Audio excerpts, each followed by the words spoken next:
Good morning. I didn't know I came so early in the service.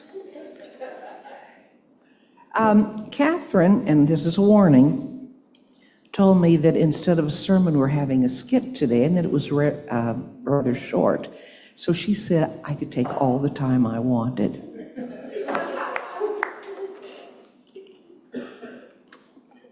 I've rarely been known for my brevity. Well, perhaps you've heard the story of the sailor who wanted to challenge himself to a month on the high seas by himself. He prepared for the voyage and packed all he thought he needed: food, water, clothing, and everything he needed for the various temperatures and the supplies and so forth. So he set out and enjoyed his solo sail until near the end of the month, when this horrendous storm came up and he was not able to control the boat. The boat crashed and was badly damaged. Somehow or other, the sailor was able to stay alive and find his way to an island that he saw in the far distance. He made it to the island exhausted and half dead. And the first thing he did when he got there was to scout for a place to sleep. This island seemed deserted, so he gathered what he could, mostly wood and debris, to create a sleeping spot. The next morning, he began exploring and foraging for food, and he determined that the island was deserted. Over time, he had fashioned a small house for himself and planted a small garden so that he was protected from the elements and could find sustenance. Every day he'd watch to see if a ship or other vessel would come, and he could flag them down and be rescued. Several months went by. No luck. Suddenly one day, he saw a large boat headed his way, so he ran to shore, waving his arms and anything else he could do to create attention, and he made as much noise as he could. Fortunately, the boat landed, and miracle of miracles, the people on the boat spoke a common language with him. He begged them to take him aboard and take him to civilization, something they were quite willing to do. Before embarking, however, he asked if he could go to his house to gather his stuff. "Where's your house?" the captain asked. "Oh, see that hill in the distance? That house in that building in the middle, that's my house." "But," said the captain, "I see 3 buildings." "What's the one to the left of your house?" And he said, "Well, that's where I go to church." "Well, what's the one to the right of your house?" And he said, "That's where I used to go to church, but I didn't like the way they were doing things there."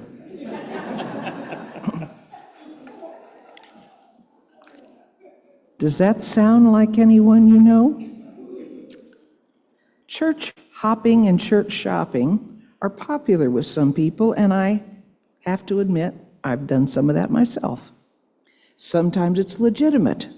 Sometimes we find a church doesn't resonate with us anymore, or our beliefs have changed, or the church practices have changed, and we no longer fit. But sometimes we are disgruntled by something that's happening, and instead of church hopping, we may just need to change what's going on, to speak out, or to say, "Hey, can I help get involved with a particular ministry?" Our stewardship theme for this next year is Dreaming God's Dream. Perhaps you've wanted to see additional classes or programs or activities at Pilgrim, and you believe these to be God-directed.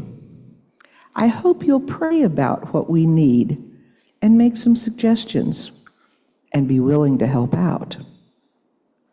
But we need to be aware that any programs our staff or renovating we do require funding. And where does this funding come from? Well, from all of us, of course. And that's why we have a pledge drive, so that the church council can prepare a budget for the coming year to recommend the extra expenditures. I don't know how many of you were fans of the TV show, what's it called? The Big Bang Theory. I watched it a couple of times, and frankly, I was bored. I did not like the personalities of the characters, who were smart, but who were nerdy and not always kind. So after those 2 episodes, I didn't watch anymore, but about a year ago, I started watching Young Sheldon, which is about the main character when he's a kid, and the writers seem to have my sense of humor. I'd catch myself laughing out loud. Now, Sheldon was a kid with a 187 IQ, and he loved to tell you about it. He wanted everybody to know that he was the smartest person around. He was also excellent with computers when nobody else knew how to use computers. They were just coming on the scene. And his dad was a high school coach, and his mother was a housewife, and they decided they really needed a little more money. So Mom went to work at their church, the First Baptist Church of Medford, Texas. Well, they were having some money problems at the church. And Mom, being not very computer literate, a lot like me, didn't know what to do. So Sheldon volunteered. Now, this is a kid who at 10 years old started doing his parents' taxes because he could do them better than they could. He had a sister, a twin sister, Missy, who was fairly normal. He was just the anomaly, the brilliant kid of the family. So anyway, they went to church to help Mom get into this program that showed how much people had given. Well, Sheldon and Missy decided to take things into their own hands. They noticed that a number of people's giving had plummeted. Many were not living up to their pledges. So they got on the phone. "Hello, Mrs. Tomas. I noticed that you and Alberto have not been giving what you were giving to the church, and you're 47% behind what you were giving a year ago. When are you going to make that up?" Or, "Ms. Bowden, we've noticed in the church records that you have not honored your pledge this year, and you owe 37% of what you said you would give. Are you going to make that up anytime soon?" Well, lo and behold, that next Sunday in church, the giving was a record. They had never had so much money in the offering plates. The minister was astounded, and he had no idea what was the cause of that. Well, anyway, here at Pilgrim, we ask you to sign a pledge card, and we do that so that the council will have a rough idea of how much money we can count on so that we know what we can prepare for. But unlike at First Baptist Medford, Texas, no one is going to call you and tell you that you're behind in your giving. In fact, nobody is going to know how much you give except for Gail, our financial secretary, and God. I was at Gail and Linda's one day, and I'd had a couple of months where I'd had some really unexpected expenses.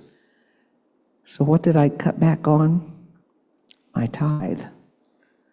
And I just offhandedly said to Linda, "I hope next month I can catch up on my tithe." And she said, "I know nothing about that. Gail doesn't ever talk to me about matters like that." Well, you know, that's integrity. It's also confidentiality.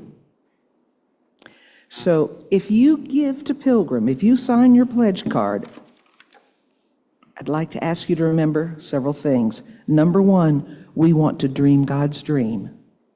Let's all prayerfully consider how much we can and should give to support the programs that we have and that we want to see.